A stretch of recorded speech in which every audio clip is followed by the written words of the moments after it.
So we're at his working station. Well, let's take a look on the inside. Like I was saying, Yury puts a little bit of his own loving touch into every single piece. So if you get one, then you know it's hand done by Yury Gitman. Yes, or a helper. Or a helper. He has a helper. So yeah, these are all handmade. I do everything actually but sewing. I'll stuff these, and I design the pattern, and I pick the color scheme, and then I program every single one as well. What is this here? This looks like a really wild and crazy prototype you've got going on. Yeah, so this is sort of like, this is one of the first prototypes that we made for the inside of this, and you can see it's pretty big. But it has, you know, the basic things. It has the switch on here, and it has where you put the battery in.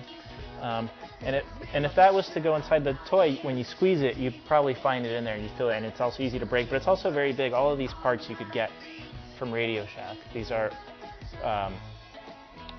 what's called through hole parts. They all have a little hole that they go through, and on the back, this is just them all soldered by hand. Now remember, we already learned how to solder in the first program, so look at all of this tiny detail work that he was doing.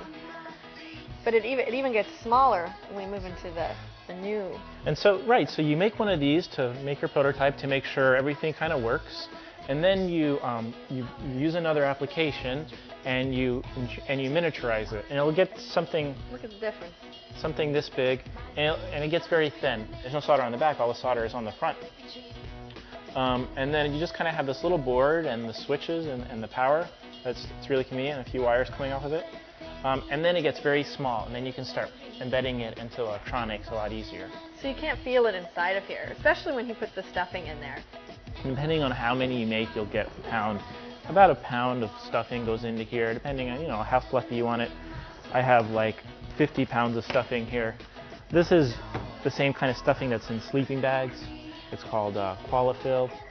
There really is an art to stuffing. If you just jam stuffing in here, it will be all lumpy and crazy. So you have to sort of massage it into the heart.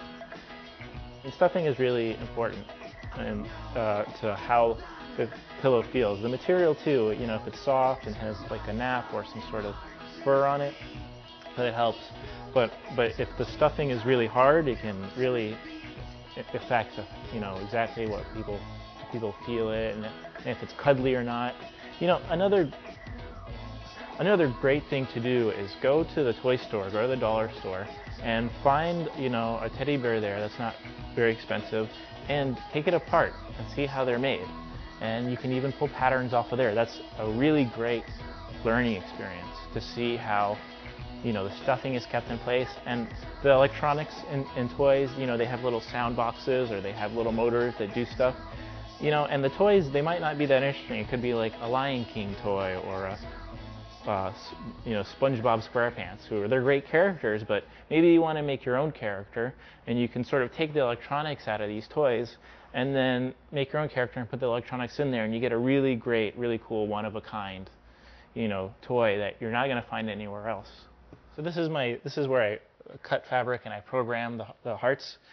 This programming cable, this actually connects to the electronics inside the toy, this programming cable, and I just put it right in there. Maybe you can turn it around a little bit. Tell us why that light's lighting up. Is it just programmed to how it knows so, to program? Well, the light is there for a few reasons. It helps me program it and figure out how to, you know, it helps me test all my software, and it also, you know, it's kind of blinky lights are kind of cool. So I wanted to put like blinky lights in there. And now this has the new software on it. It has the code in it, and now it can act like the human heartbeat. Then I finish stuffing this in here. Again by hand. Yeah, this is all done by hand, and we can go back to their station. I hot glue this, and then you see that the label here, it doesn't have a switch in here, so I have to place the switch in here still, and put some hot glue action on this, and then it will be almost ready to go. The heart, I really like the hearts as they are now, and a lot, you know, it speaks to a lot of different people. It's sort of an international symbol, so I think they're I think with the the heartbeat technology inside, it has a good there's a good marriage there.